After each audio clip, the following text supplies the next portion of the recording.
ৰাতিপুৱাই খবৰ পালোঁ আজি হেনো ঘৰলৈ আলহী আহিব। আলহী মানে বৰ বেছি দূৰৰ নহয়, গাঁৱৰে মাৰ বান্ধৱী এগৰাকী আহিব আৰু তেওঁৰ জীয়েক। সেয়েহে ধুনীয়াকৈ সাজিছোঁ কাচিছোঁ আৰু এনেই মই ঘৰত ইমান ধুনীয়াকৈ নাথাকোঁ, জধলা হৈ থাকোঁ। যিসকলে দেখিছে সেইসকলে জানেই। এতিয়া আলহী আহিব বুলি গম পাইছোঁ, সন্মানৰতো কথা এটা আছে, সেইকাৰণে ধুনীয়াকৈ ৰেডি হৈছোঁ। আৰু কি খুৱাম বুলি ভাবি পুৰি চব্জিকে বনাই আছোঁ। এয়া চাওকচোন মোৰ হেল্পাৰ। মই মানে যিয়ে নকৰোঁ তাইকো অকণমান কৰিব পাব লাগে, তেতিয়াহে শান্তিয়ে। আলহী আহিলে খাই বৈ গ'ল, ভিডিঅ'হে কৰিবলৈ নহ'লে। পিছতহে মনত পৰিছে ভিডিঅ' নকৰিলোৱে বুলি।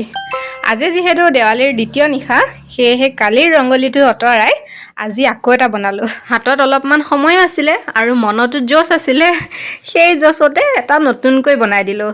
এনেও মই ৰংগলী আঁকি খুব ভাল পাওঁ। আপোনালোকক যোৱাটো ভিডিঅ'ত আমাৰ লাইটিংখিনি নেদেখালোৱে নহয়। আজি এইটো ভিডিঅ'ৰে চাই লওক। এই বছৰ আমি এনেকৈ লাইটিংখিনি কৰিছিলোঁ। কেনেকুৱা লাগিছে বাৰু? অকল লাইটকে চাবনে? মোক নাচায়।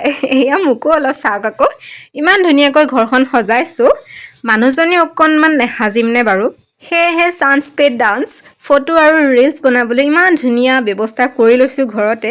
সেয়েহে মন পচন্দৰ ফটো উঠিলোঁ আৰু লগতে ৰিলচো বনালোঁ। আৰু এতিয়া আমি অৱশেষত ফুটাবলৈ লৈছোঁ বম। বৰ বেছিও ফুটোৱা নাই, জিলমিলে যিহেতু ভয় কৰে, সেয়েহে নিয়মটোকে কৰিলোঁ আৰু।